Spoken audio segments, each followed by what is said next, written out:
Hi guys, it's Lottie here from Mr. B's Bookshop, and we're really excited this month to be introducing something very nice and new to the Mr. B's portfolio, which is the Booksellers Dozen. This is going to be 24 books which are coming out this month that we're incredibly excited about. Obviously, we're very used to selecting a bunch of amazing backlisted titles which we celebrate and share with everybody, but this time around we thought it would be really exciting to filter through the hundreds of incredible books that come out every month and select just a few for you guys. It's been a real head scratcher to narrow down the hundreds of amazing books that are coming out this month to just 24.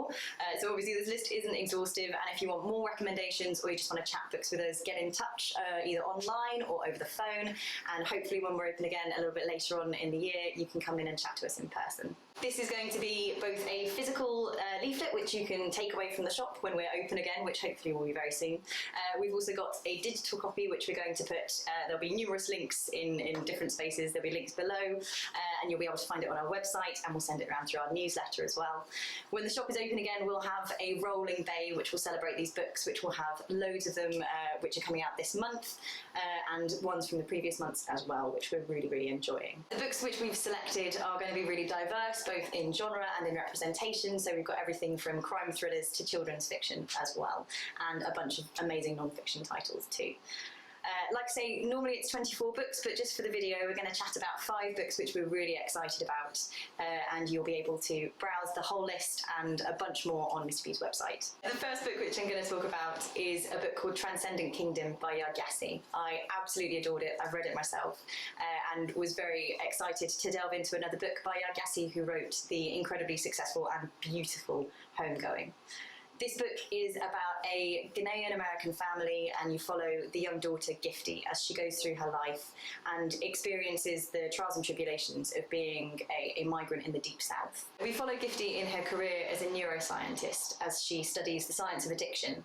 She does this to better understand her brother's condition as an opiate addict. It's wonderfully tender, it's got wonderful moments of humour as well, and it's just a really incredible exploration of both the conditions in America and life as a first-generation migrant. The next book which we're going to talk about is one that's very close to all of our hearts, because it's from the wonderful Naomi Ishiguro, who used to be a bookseller here at Mr. B's.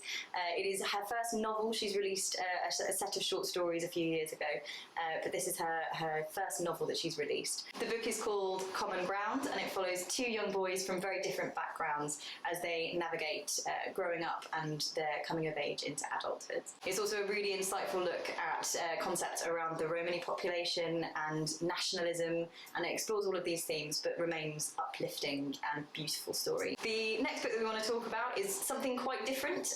It's a book called Edge of the Grave by Robbie Morrison, and this has been loved by my colleague Ed, who I'm sure many of you will know and follow the reading list of. It is a proper gritty crime thriller set in the 1920s in Glasgow, and it feels almost like a bit of Peaky Blinders but with a real detective story at its heart.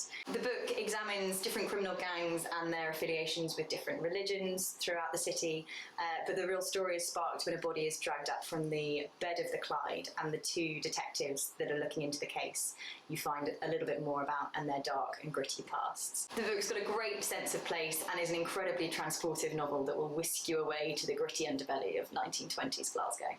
On to a little bit of non-fiction now, and it's a book that we have a bit of a personal tie to again. It is a book called The Stonemason by Andrew Zaminsky. If you're local to Bath, or if you've been to the shop before, you'll know that we have a collection of authors' pens which we gather up and stick on the ceiling.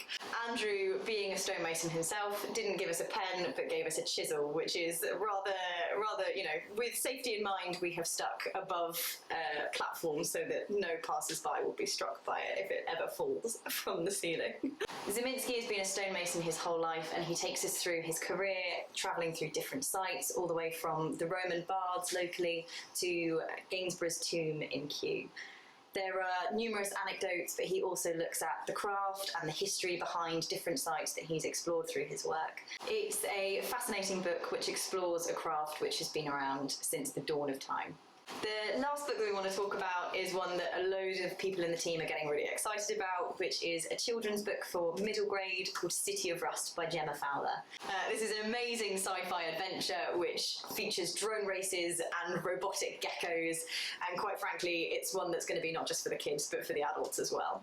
These are 5 of our highlight recommendations for this month, but there are 19 more which you can find on the Booksellers Dozen, which you will have the link for just below. You can also, like I say, hop onto our website or give us a call, and when we can see you in the shop again, chat to us about any books, any recommendations that you'd like, and anything else that you guys are really excited about. Thanks guys, and we'll see you next month. Books on the list, and which is linked just below.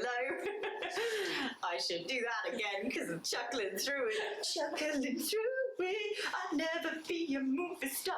All I do is chuckle.